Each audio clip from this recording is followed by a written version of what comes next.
I know that, like I said, there's this sense of enthusiasm and energy and life that we share together on Easter Sunday. We look forward to it. It builds up. We know what it is. And when it comes, then that morning we all feel it and we're saying to one another, He is risen. Yeah. I just want to point out, though, this morning that for the disciples and for all the people who followed Him, even as the stories were starting to break out, no one was saying, He is risen indeed. Eventually they got there, but certainly not that morning. No one was saying that. There was an aftermath that was, I don't know how else it could be described other than just raw trauma. There was an aftermath to what had just taken place that, in spite of everything that they had been told by Jesus directly and with great clarity, what was going to happen and why, all of that was completely gone from their minds. None of it had stuck in their hearts through this experience. And on the morning that these things started to happen and they started to hear what sounded like delirious rumors from some of their own, it didn't change at all at first what it was that they were experiencing. It was heartbreak, it was loss, it was grief, it was a sickening sense of shock, it was sorrow, it was fear, just paralyzing fear, and most of all, it was just trauma. And so really, and I'm not trying to be a downer on the week after Easter, but I'm just saying that really that morning, no one was saying He is risen. In fact, probably some people were saying the opposite. Probably some people who had heard Him say and loved Him were saying, no, He's not. He's not risen. I don't know what's happening, but it's not that. What they were saying, and as we read the accounts, we hear this repeatedly, what they were saying is His body is missing. That's what they were saying. How about that for an Easter greeting? His body is missing. Right? That's what was happening.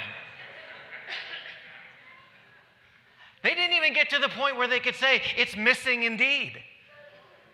They were saying, what do you mean missing? What do you mean missing?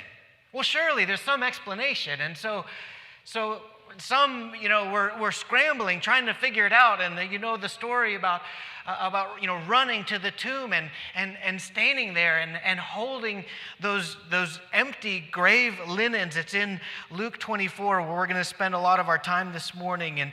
And there's this moment where you see Peter. And in Luke 24:12, Peter, however, got up and ran to the tomb. Bending over, he saw the strips of linen lying by themselves, and he went away just wondering what had happened. We'll get to the rest of it in a moment. But that's the picture. Even as the stories began, even as the rumors started to circulate, they heard the women, and the women told about these angels, and they didn't know what to make of it, and they ran, and there's just Peter just standing there holding these grave clothes and just wondering what happened. And I tell you, he was not thinking to himself, He's risen. He was thinking, where's His body? Where's the body? Wondering what had happened, and almost you can almost kind of feel, as you read through that account, the scene closes right there, with Peter just sort of hanging there, wondering what had happened. Well, in the midst of their sickening shock and their fear, their grief, their trauma, they were just broken. Everyone who loved Jesus was broken. And everyone else, it's kind of astonishing to think about all the things that happened surrounding Jesus' crucifixion that even for those who were just watching would have been so mysterious, so strange, so moving, and so concerning, and so odd, the curtain being torn from top to bottom by Noblin. The sun just going black in the middle of the day. Earthquakes, both when he died and then also on 3 days later. There's even a testimony in one of the Gospels about how when he died and the earth shook, that graves were open and dead people walked out. And it's shocking. I mean, and then they move on from there. We don't get to hear what happened. I don't know where those people went. I don't know how that panned out. I have no idea. I just know that there were some really strange things happening around. So even the people who weren't following Jesus and just there were just in shock. What in the world, right? Now Jesus had said to his disciples so many times what was going to happen, and on one of those occasions, it was back in Matthew 26. He had just shared with them the bread and the cup at the Last Supper, and then Jesus told them, "This very night you will all fall away on account of me, for it is written," and then he quotes from Zechariah 13, "I will strike the shepherd, and the sheep of the flock will be scattered. But after I have risen, I will go ahead of you into Galilee." And that's the story where Peter says, "No, I will never forsake you. I will never leave you," right? And you know what happened with that story. But it was there that Jesus said from Zechariah the prophet that the shepherd would be struck and all of the sheep would be scattered. And really, when you look at the aftermath of even the rumors of the resurrection at first, that's what we're still seeing. That's what's still happening. The sheep are all scattered. One of them had gone off and in great sorrow hung himself. One of them had denied Jesus 3 times, just like he was told he would, swore that he wouldn't. And when he did, at that 3rd time and the rooster crowed, Jesus, in the midst of suffering and agony and in the midst of torture, looked right at him. And Peter wept bitterly and ran out.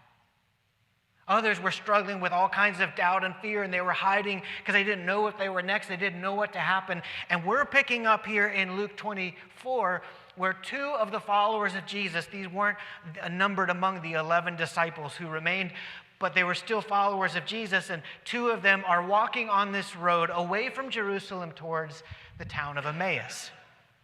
And that's where we're going to pick up together now in Luke 24, verse 13. So let me read for you verse 13 through 27. Now that same day, 2 of them were going to a village called Emmaus, about 7 miles from Jerusalem. And they were talking with each other about everything that happened. And as they talked and discussed these things with each other, Jesus himself came up and walked along with them, but they were kept from recognizing him. He asked them, "What are you discussing together as you walk along?" And they stood still, their faces downcast. And one of them, named Cleopas, asked him, "Are you the only one visiting Jerusalem who does not know the things that have happened there in these days?" "What things?" he asked. "About Jesus of Nazareth," they replied. "He was a prophet, powerful in word and deed before God and all the people. The chief priests and our rulers handed him over to be sentenced to death, and they crucified him. But we had hoped that he was the one who was going to redeem Israel. And what is more, it is the 3rd day since all this took place. In addition, some of our women amazed us. They went to the tomb early this morning, but they didn't find his body. They came and told us that they had seen a vision of angels who said that he was alive. And then some of our companions went to the tomb and found it just as the woman had said, but they did not see Jesus." And he said to them, "How foolish you are, and how slow to believe that all that the prophets have spoken. Did not the Messiah have to suffer these things and then enter his glory?" And then, beginning with Moses and all the prophets, he explained to them what was said in all the scriptures concerning himself. Well, this story has to be one of the most loved stories that we have of the unfolding of the resurrection, the revelation of the resurrection, because it has all of this heartbreak and grief and loss and sorrow that they're experiencing. And it's not just and all of a sudden they saw Jesus and there he was. There's this exchange where they're talking with him, but they don't know it's him. I don't know how exactly the Lord did that. Obviously, well within his abilities. As someone who just rose from the dead, then certainly keeping someone from recognizing him is no big deal. Probably one of the reasons why they failed to recognize him is because they didn't believe him earlier. And the last thing that they ever expected was that they were going to see him. No one was expecting to see Jesus risen from the dead. No one. And so there he was talking with them, and you can see it, we feel it. I mean, we can't help but smile in some parts of this story because it's just dripping with the most delicious irony, isn't it? I mean, sometimes irony happens in the Bible, and it's kind of sad. But this one is just so good, you know? It's so great. And I don't know if you imagine yourself in that position, being one of those people who are walking there and talking to Jesus. Maybe you imagine that you would have recognized Jesus. I don't know, we tend to imagine ourselves as maybe, you know, being able to see things that the others didn't. But of course, you know, we wouldn't know. Jesus would have been talking to us. We wouldn't have expected that he was going to be alive. And his identity was concealed from them as they talked. And so the whole reason why we find them walking on this road in this direction is because they are so brokenhearted. I mean, think about where they're going and where they're coming from. All of the other 11 disciples are there in Jerusalem. The other followers of Jesus are also there in Jerusalem. These two have already heard stories from the women that had gone to see the empty tomb, who had come back and said, he's missing. His body's missing. We saw the angels. The angel said he's alive. And they said, women. It's true. It's true. Luke 24:11. Look it up. Look it up later. And then they said, some of our companions, some of the men, they went and they saw too. And they still left. Why? Why did they leave? As far as they knew, you know, the body of Jesus was still somewhere around Jerusalem. This is where everything happened. This is where he was crucified. This is where all their people are. This is where the rumors are starting. This is where they've heard that there was angels just seen, and these two leave. Why did they leave? Well, because of what we had read there. We had hoped. We had hoped. We were hoping. We're not hoping anymore. We had hoped, but not now. We thought he was the one to redeem Israel. But it was actually our own leaders. It was our chief priests. It was our leaders who gave him over. So even if he was the ones who needed to recognize him didn't recognize him and had him crucified. And now he's gone. We had hoped. And now he's gone. And so they're walking in this direction, away from Jerusalem, towards maybe their hometown. I don't know where they're going to stay. In Emmaus is their village, perhaps. And as they're walking along, and Jesus comes up and he starts to talk to them and asks what they're discussing, which, I don't know, I would find a little off-putting. You know, if you're walking and talking with a friend and someone else comes up and says, well, what are you guys talking about? I'm like, well, it's none of your business. But actually, what happens here is they're so overcome with sorrow. They're so brokenhearted that we actually have a description of exactly what happened when Jesus says, what are you talking about? They just stop. You know, they're walking, talking. Jesus comes up, I don't know, walking a little faster or something, I don't know. Comes up. What are you guys talking about? And They just stop and they turn around. Are you serious? Where have you been? Are you the only visitor in all of Jerusalem that doesn't know what's going on? I mean, the irony is so good, right? It's so good. Are you the only one who doesn't know? Are you just a visitor to Jerusalem? Well, I made Jerusalem, you know. I've been here a time or two, and it would have been like, I don't know if it's tempting for Jesus to just like, ta-da, you know. I don't know why he did it this way.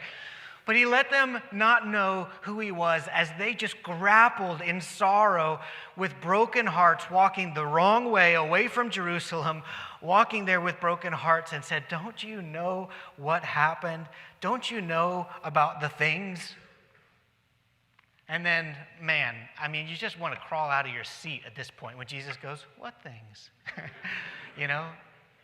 I don't want to read too much into this word, things. But you might have noticed a little bit, I mean, it's just things. It's just a word, right? The Greek, I looked it up, it means things. They were talking about these things with each other, we read a minute ago. Jesus says, what are you talking about? Are you the only one who doesn't know these things? And Jesus says, what things? And then, of course, they explained, and then Jesus said, you know, silly guys, you didn't know that the Messiah had to suffer these things? I mean, I understand it's just a generalization, kind of like for all the stuff that's happening, all the things that are going on. But when he said to them, don't you know that the Christ had to suffer these things? What he's saying is, earlier he said, what things? And their answer was, here was the one that we had hoped in. He was going to redeem Israel. He was taken, he was crucified, and now he's gone. Those were the things. But Jesus knew there were much, much bigger things happening. There were a lot more things than they thought. The things that they thought were really important, but those things weren't the things. Jesus knew there was other things. And I'm actually going to turn over to Colossians chapter 1, and I want you to hear what the things are all about there. He, Jesus, is the image of the invisible God, the firstborn over all creation. For by him all things were created, things in heaven, on earth, visible and invisible. Whether thrones or powers or rulers or authorities, all things were created by him and for him. He is before all things, and in him all things hold together. And he is the head of the body, the church. He is the beginning and the firstborn from among the dead, so that in everything he may have the supremacy. For God was pleased to have his fullness dwell in him, and so through him to reconcile to himself all things, whether things on earth or things in heaven, whether or by making peace through his blood shed on the cross. You see, what was happening on the cross, what happened in the grave, what happened in the resurrection of Jesus Christ is that the one who is the image of the invisible God was reconciling all things to himself.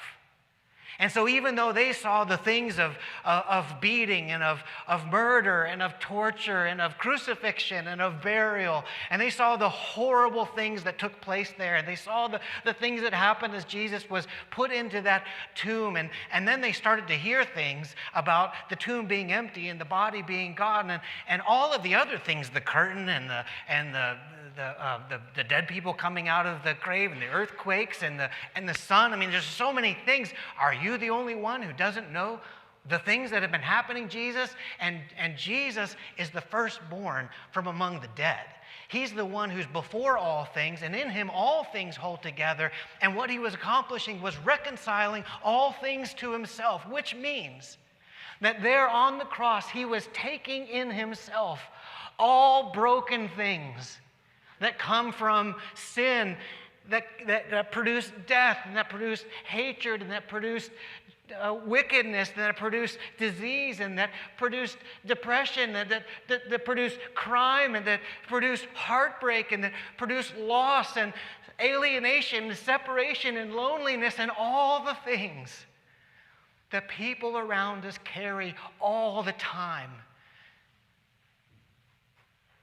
Jesus was reconciling all things to himself, making a way that all things, wrong things, hard things, broken things, unjust things, all the things that make this earth so hard right now, he is reconciling to himself through his shed blood on the cross.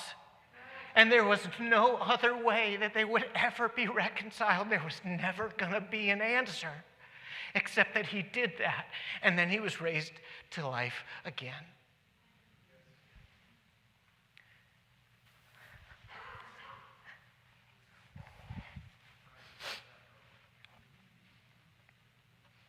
What things?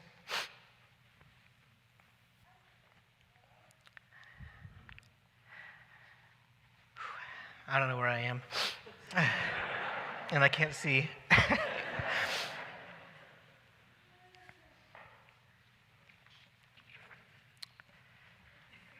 Well, thank you so much. From one crier to another. That's really great. That's good. One of these days we'll make it. Verse 28 through 35. Let's read that. Let's read on. As they approached the village to which they were going, Jesus continued on as if he were going farther. But they urged him strongly, "Stay with us, for it is nearly evening, and the day is almost over." So he went and he stayed with them. And while he was at the table with them, he took bread, gave thanks, and broke it, and began to give it to them. And then their eyes were opened, and they recognized him, and then he disappeared from their sight. Man, that would have been frustrating. They asked each other, "Were not our hearts burning within us while he talked with us on the road and opened the scriptures to us?" And then they got up and they returned at once to Jerusalem.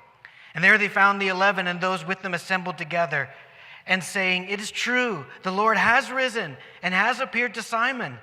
And then the two told what happened on the way and how Jesus was recognized by them when he broke bread. I know we would have loved so much to be able to hear Jesus explain from the scripture all the things concerning himself from the Old Testament through the prophets and the Psalms. What an amazing thing it would be to be able to hear Jesus explain all of that. And I've heard people express a little bit of frustration that we don't have that sermon in here, and I feel that too, but I just want to point out we do. He just says, go get it. It's there. All of the ways that the prophets and the book of the law and the Psalms and the books of poetry and the wisdom of the Proverbs, the entire Old Testament and then all into the New Testament, Jesus is on every single page. All of it points to him. All of it leads to him. And he is fulfilling all things in this book. So we don't get to hear the specific message that he gave to these guys, but it's all here. And he says, go get it. I think the more frustrating part would be when he finally opens their eyes and they go, "Oh, it's Jesus." Are you kidding me? I just saw him, then he's gone, right? But then they walked back and they hurried back. So here's the picture, and here's kind of what I just draws me to this passage here today. That the disciples and everyone who loved Jesus were coming into this time hearing some things from women and hearing some things from the other disciples who saw the empty tomb, but they couldn't understand it. They couldn't process any of it. He was gone, and all they had were broken hearts. And because of the rumors, most of them stayed, but these two, they left. They couldn't take it, and they're walking this road to Emmaus with broken hearts.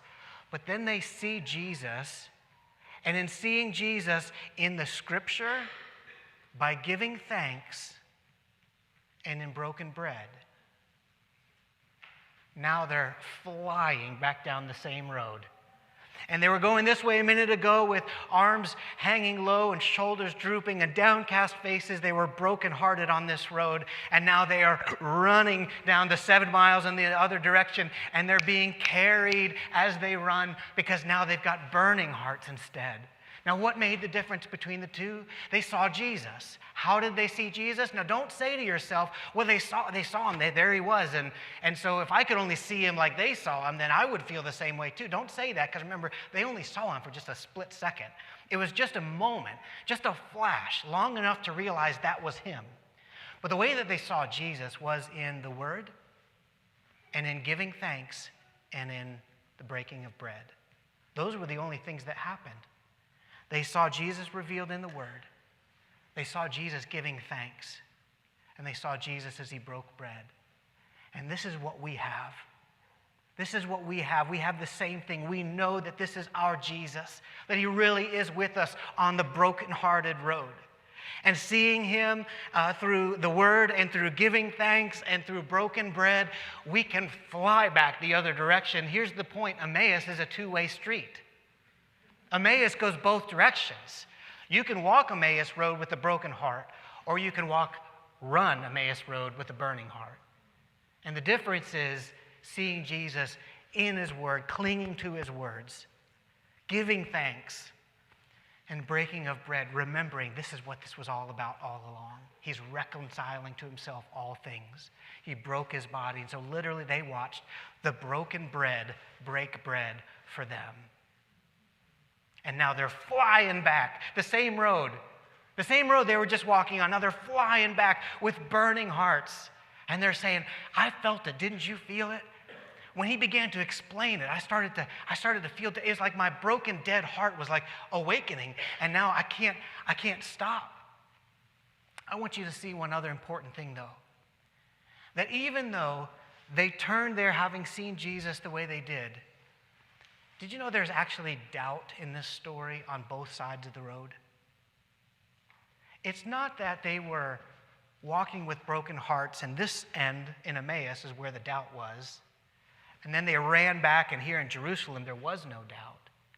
That's not true. If you read even what happens next, Jesus shows up. They're having this conversation. And all of a sudden, Jesus, poof, he's right there behind closed doors with the disciples. He says, peace be with you. You know? And they all jump, and they're startled, and they're afraid. And he says, no, don't be afraid. It's me. It's really me. And they're like trying to figure out what they're seeing. They've heard this. They're in the middle of talking about how different people are seeing him, but now he's here. And Luke actually tells us it was for amazement and joy that they didn't believe at that point.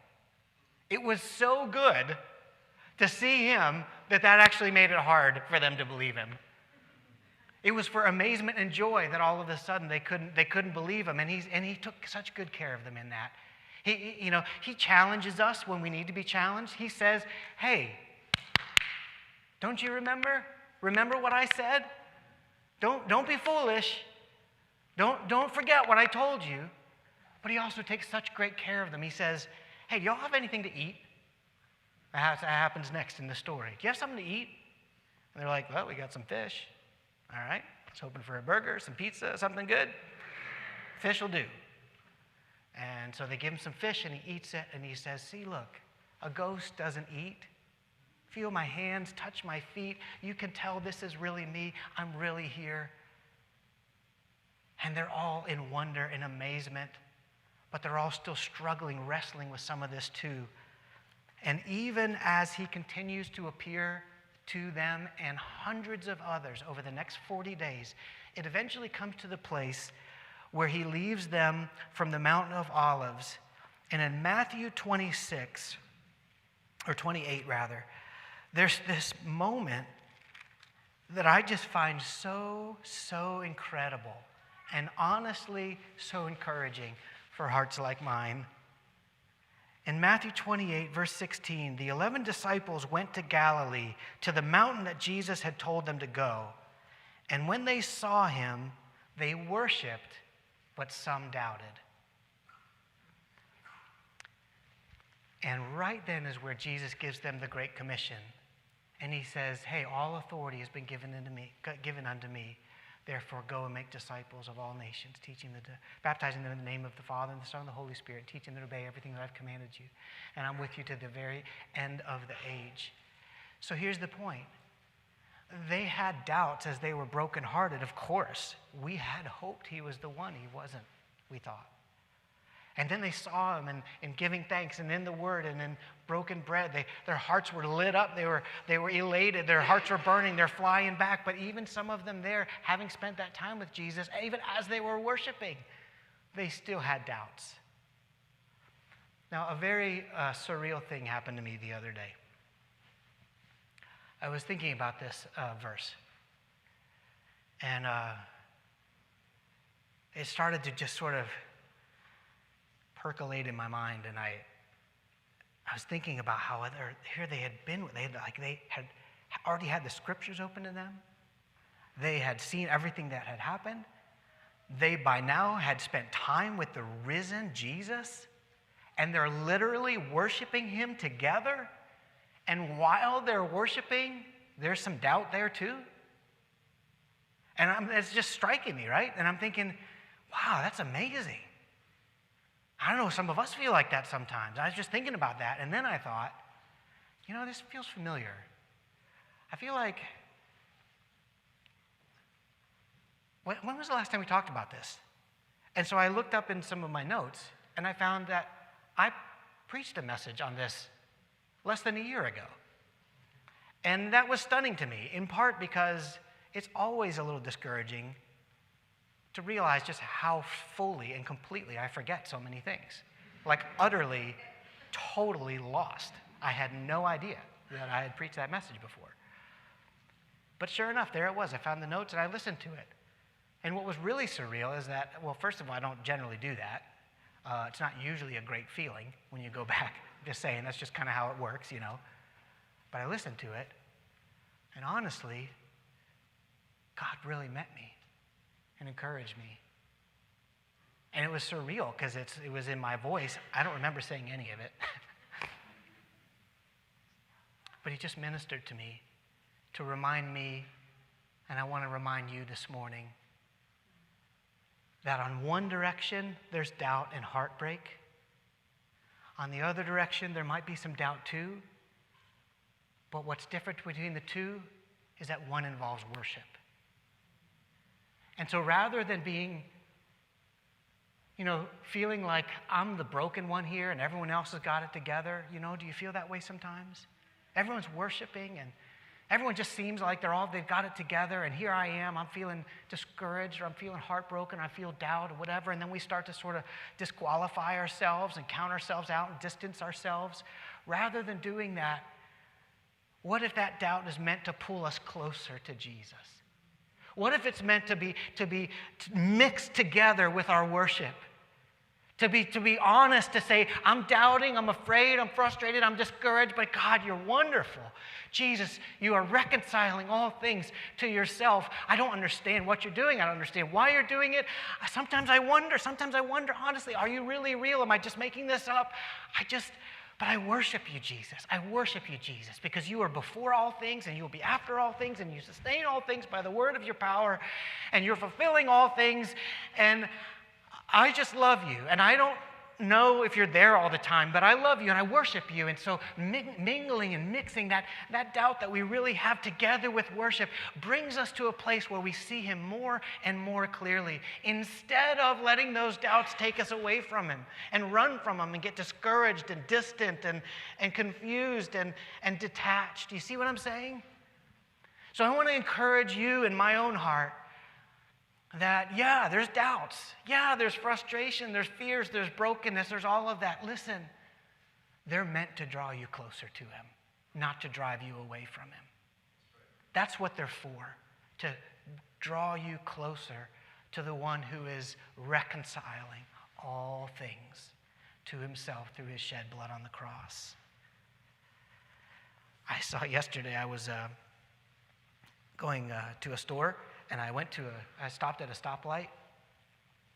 And in Wake Forest, where I live, we have these stoplights. They're really special, where they will cycle multiple times without letting you go anywhere. And I'm sitting there at this light, and all of a sudden there's, like you can hear it and you can feel it. There's like this huge group of motorcyclists coming across the road where I'm waiting at the red light. And it just keeps going and going and going. And they're just, I mean, there's, I don't know, 50 of them, there's 100, I don't know how many. There's so many. They just go. It's so loud and strong and just awesome looking, you know? I mean, I'm kind of excited about that, and I'm watching it, and I'm like, this is amazing. And off they go, and then it gets a little tiresome, and they keep going. And then the light turned red on them before their whole group. They only had a few left. The light turned red on them before the whole group made it, and the rest of them kind of went on. These guys, they'll be fine. They'll catch up. We're waiting. The light cycles, turns green again. But in the process of them waiting there, or in the time that they were waiting there for just a moment, there's this poor guy. Had nothing to do with these dudes. He was riding a scooter. And it's not his fault. He was just doing whatever he had to do, minding his own business, and he was probably thinking, well, that light was red. Please let them go. Please let them go. I do not want to pull up with him. Well, a guy came up, and he's like, honest, I just pulled up, and as he pulls up on the scooter, then the light turns, and all the rest of them go, and they're gone, you know? And I'm sitting there watching this, and I think, you know, how many people come here together as a part of a church family, and it's Sunday and it's time to worship, or you're in a Bible study, or you're with your family, and you just feel like, you know, everyone else is like on these hogs, you know. Everyone's just tooling along, and they're strong. And here I am. And I'm stuck on a scooter, you know. And I don't have what everyone else has. Or I'm carrying something that just hurts. It seems like everyone else has got it, and maybe I just don't really belong. And all I'm trying to do as we close today is just to remind you, if you have doubts, if you have hurts, if you have worries, if you have fears, if you have brokenness, if you have sin, you're in the right place. You belong. Because Jesus is reconciling all things to himself. So by all means, walk the Emmaus road. But don't walk it towards Emmaus. Walk it towards Jerusalem. Walk it towards where Jesus is. Run fast, run hard. Bring your doubts. Worship along the way. Let's walk with burning hearts, not broken ones. Not because we've got it together and we're the ones, but because he's the one and he's pulling it all together. Hallelujah. Jesus, we love you, and we depend on you. We have no one else. We have nowhere else. There's nothing else that we can lean on but you. Lord, when we've leaned on ourselves, when I lean on myself, it doesn't work well. When we lean on other things, it doesn't work well. But you said in your word that the one who puts their trust in you will never be put to shame. We will never regret putting our trust in you. We will never regret bringing our doubts to you. So, Lord Jesus, I pray over my church family here, and I pray that for everyone who's carrying a broken heart today, that we will carry it straight to you. And for everyone who's just living in the thrill of a burning heart of passion for you, Lord, may we run together, pull each other along, encourage one another, build one another up. Because every single one of us knows what it's like to walk the broken-hearted road and to walk the burning heart road. We need each other to pursue you, and I pray that you will lead us into you and help us to hold fast to you and find that you are really alive and you are our living hope. Amen.